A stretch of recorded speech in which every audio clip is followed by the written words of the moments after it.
This video is all about Blender vocabulary. Have you ever watched a Blender tutorial or asked a question in a forum and you hear someone casually throw out a term like inverse kinematics or driver and you have no idea what they're talking about? Hopefully, this list of Blender terms will help. So let's get started. A mesh in 3D software refers to the combination of vertices, edges, and faces that form the shape of an object. It also refers to the specific type of an object that uses this type of geometry. Geometry, by the way, is another term that simply describes the three-dimensional shapes you create. All meshes are objects, but not all objects are meshes, like curves, for example.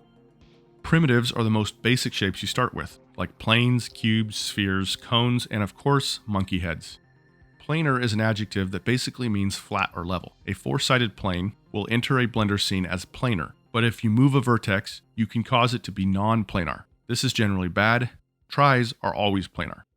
An ingon is a face that is made up of 5 or more sides. Faces with 4 sides are called quads. Faces with 3 sides are called tris. Faces with 2 sides, well, they don't exist because that's not possible. Generally, clean geometry includes only tris and quads. Avoid ingons when you can. They can cause shading issues. Proportional editing is a way to have the movement of selected vertices affect unselected vertices nearby and in proportion based on their distance. You turn it on with the icon up here, and there are different ways in which the vertices can be affected. This is called fall off. The shortcut O toggles the proportional editing on and off. And while you're moving, rotating, or scaling something, scrolling the middle mouse wheel up and down changes how far the proportional editing will have an effect. It works in object mode too, where you can have unselected objects affected when you move a selected object. Rendering, the more common name for image synthesis, is the process of taking all of the data in your scene, the objects, materials, and lighting, and turning all of that into a 2D image. Rendering requires a render engine, which is a computer software that tells a computer how to render. Blender has 3 built-in render engines. Well, technically 4, I'll get to that later. But there are many more that can be set up with Blender. Each one calculates a little bit differently and at different speeds. Ray tracing is a method of calculating light by tracing a light's path as it would travel in the real world. Ray tracing calculates what happens to a light when it hits an object. Is it reflected? Is it refracted? Or does it get absorbed by the object? Ray tracing uses a lot of computer calculations and is how the Cycles render engine works. Rendering in Eevee does not use ray tracing, but uses a process called rasterization, which does a lot more guesswork and cutting of corners. It's faster, but not as accurate. When you start off rendering in Cycles, you have a grainy image, but Blender progressively reduces this graininess by repeatedly sampling each pixel to determine how it should look. You can control how many attempts will be made at this process, and each attempt is called a sample. Higher samples have less noise, but they take longer. Fireflies are those annoying bright spots left in a render, either because not enough sampling was done, or the light settings were too much for the render settings being used. By the way, likes on this video, very much appreciated, thank you. In geometry, a normal is a direction or line that is perpendicular to something. In 3D software, the normals represent directions of part of a mesh. In Blender, there are actually 3 types of normals: face, vertex, and split normals. Normals also have an inside and an outside orientation. If you want to see the normals of a mesh, go into edit mode and go to the overlays menu. Down at the bottom, you can toggle the visibility of face normals, split normals, and vertex normals. And you can change the length of the display lines. You can also turn on face orientation to see if you're looking at the inside or outside of the face. You can recalculate normals in edit mode by selecting your mesh and pressing Shift in. UVs or UV mapping are necessary when you want to project an image or material onto a 3D object. Images are 2-dimensional, and in order to get them to fit onto a 3D object, you have to do something known as UV unwrapping. Imagine having to print the Coca-Cola logo onto a cylindrical soda can and having to flatten it out first to do so. UV unwrapping is like cutting the can open and laying it out flat so you can get your image on it how you want. The U and the V represent the 2 axes of the 2-dimensional image because X, Y, and Z are already used on the 3D object, and it would be confusing to have 2 X axes and 2 Y axes. The pivot point is a point in 3D space around which all rotation, scaling, and mirroring transformations are centered. You can change the pivot point up here. Pivot points can be the individual origins of each object you're transforming. They can be the average between those points, or it can be the 3D cursor and a few other options. The term fall off can be seen in different places. Whenever someone refers to fall off, they're talking about how an effect dissipates either over time or distance. For example, when using the wave modifier, the fall off is how far away the waves will start to die down. With proportional editing, fall off is both how far away the vertices will be affected and in what way that effect will be diminished. Most lights in Blender have fall off, which is how the light becomes weaker and weaker the farther you get away from it. Sun lamps don't have fall off. A spline is another name for a curve. Curve objects are controlled with control points instead of vertices. The more common types of splines are Bezier curves and NURBS curves. So spline means curve. Shading is the process of altering the color of an object based on its angle to lights and distance from lights. In simple terms, it's creating the look of an object's surface, also known as its material. You do this generally within the shader editor using various nodes. Whenever you see alpha in materials or when rendering, it refers to a technique of mapping transparency and translucency. Certain file types like PNGs can be rendered in RGB, which means there are red, green, and blue channels. Or they can be RGBA. The added A is for alpha. Here's a render with a transparent background but no alpha channel. Here's the same render but with an alpha channel that makes certain areas transparent. You will see this in texturing, and you can map different areas of a texture to be transparent. So alpha always refers to transparency. Ambient occlusion, or AO, is a shadowing technique used to make 3D objects look more realistic by simulating soft shadows where parts of the geometry touch. It's the shading you see right here where different parts come together. Baking, in general, is the act of pre-computing something in order to speed up some other process later. There are different things you can bake in Blender. You most commonly hear of baking material textures. This means you take all of the information like color, lighting, roughness, ambient occlusion, and more. You process all of that information one time into a single image texture, and it saves computational time later. It's especially handy in really big scenes, in animations, or video games where things need to be more responsive. You can also bake things like physics simulations and animations so that they don't have to be recalculated on every single frame when you render. Procedural. When something is done procedurally, it means it's done through computer calculations based on instructions and there's no manual input. It's common in materials. A procedural material is made up entirely of nodes mixed together with different value inputs. PBR materials, on the other hand, PBR stands for physically based rendering, use images as inputs. The term procedural can also be used for other things. You might hear someone making procedural waves or procedural hair. It means it's all done by entering values into nodes with no manual work. A render farm is a service that allows you to upload your 3D file and have it rendered on someone else's computer network, usually much faster than you could do yourself. There are many render farms with different pricing structures. There are also render pools that you can join to have your files rendered on other computers as long as you agree to use your computer for rendering other people's files. I tried out a render farm for the first time and made an entire video about it if you want to check it out. Subscribe. Subscribe is not a Blender term, but it is what I would love for you to do if you've made it this far and are enjoying the video. Thank you so much. An HDRI, or HDR image, is a high dynamic range image. They're in 360-degree format and can be placed into your world to provide global and more realistic lighting. Often they are images of skies, but can also be interior scenes and studio light setups. Probably the best place to get free ones is from polyhaven.com. Culling. Culling basically means that Blender ignores something and doesn't display it. You see it in a few different places. In Eevee and in solid mode, you can turn on backface culling, which means the back of faces won't display. Camera culling means things outside the camera's view will be ignored by Blender. Distance culling means things beyond a certain distance will be ignored. So culling basically means excluding or ignoring something from either your render or your scene in general.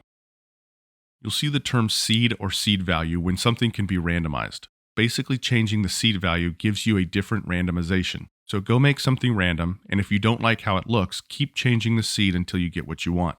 If you see clamp or hear the term clamping, it means to limit something to a range.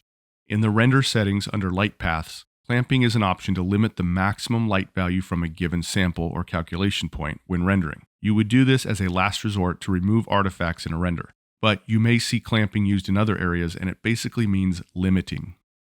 This little symbol you see in places stands for fake user, and in order to understand a fake user, I guess I should explain what a real user is. Objects are data users when they have data from something like a material or node setup assigned to them.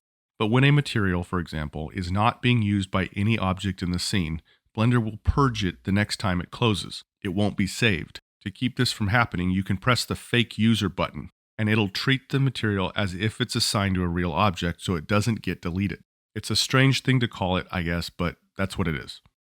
Volumetrics relates to volume, which, if you remember from high school math, is the space within a three-dimensional object. So in Blender, it's how you want the area inside your object to be shaded. There are a handful of volume shaders that allow you to give the inside of an object different effects, like fog or smoke. Grease pencil is the name of the 2D side of Blender. Grease pencil objects are different types of objects that allow you to draw in 3D space, the most basic of which are strokes. If you open Blender, you can choose a 2D workspace and actually draw and animate two-dimensionally. Freestyle is technically another rendering engine inside of Blender. It takes a 3D scene and uses object information and depth to draw lines on selected edges. It's a really cool way to convert a 3D scene into 2D line art, and you can change a lot of settings to get different stroke effects. Pressure sensitivity is what this symbol means, and whenever you see it, it means that the value can be controlled dynamically with a pressure-sensitive drawing tablet. When you're using a drawing tablet and have this box checked, that means the harder you press down on the pen, the more this value will be added. You can use it for strength, radius, opacity, and other things in Blender. If you're interested in a drawing tablet, I will link to the one I use in the description. Constraints are a way of controlling or limiting an object, often with data from another object. You add constraints to objects from the Object Constraints tab in the Property panel. For example, you could have one object's transformation copy another's, or you could limit an object's movement to a path or a curve. Modifiers are things that you add to objects for some sort of effect, but that work non-destructively, meaning they don't affect the original data of the object and can be removed or changed later. You add modifiers from the Modifiers tab in the Properties panel. There are over 50 modifiers, and each one does something different. The mirror modifier causes an object's geometry to be mirrored. The curve modifier allows you to bend objects along a curve. So many things you can do with modifiers. Particle systems are a technique to simulate certain things that you need lots and lots of in your scene, without manually placing each one. You can add a particle system to an object in the Particle Settings tab found in the Properties panel. Common uses include leaves, strands of hair or fur, falling snow, scattered debris, sparks, you get the picture.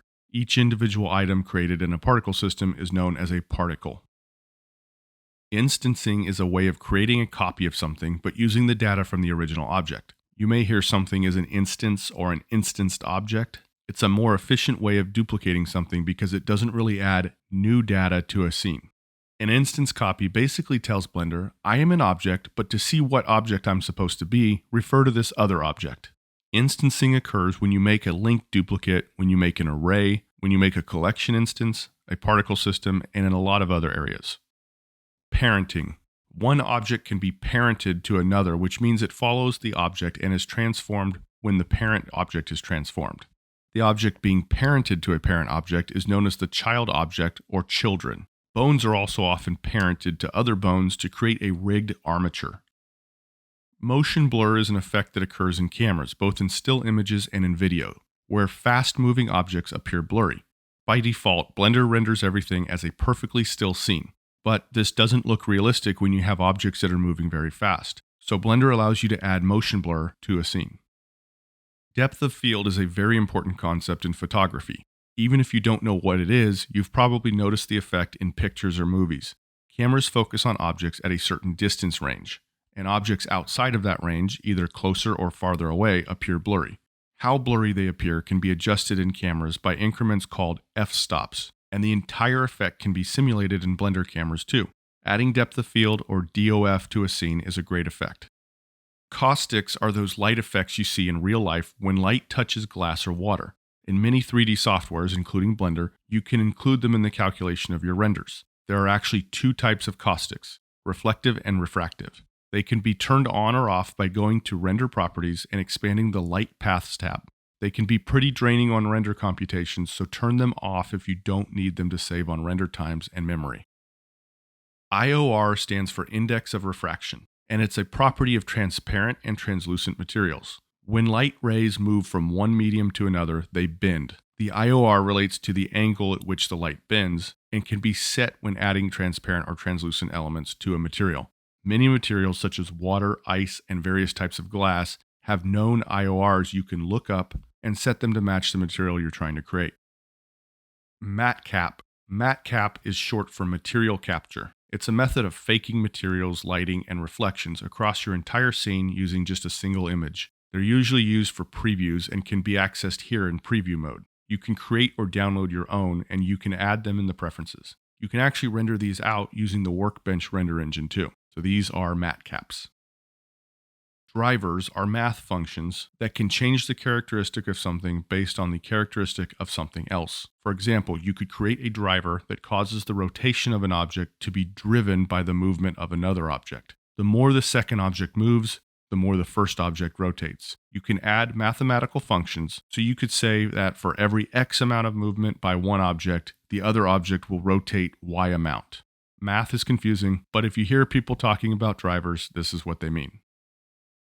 A vertex group is a collection of vertices from your object. These are used when you want to tell Blender to limit an operation to only part of your mesh. Maybe to say where you want hair or grass to grow on an object, or what part of an object should be affected when a certain bone is moved. You can create vertex groups by going to the Object Data Properties panel, adding a new vertex group, and then assigning vertices to that group.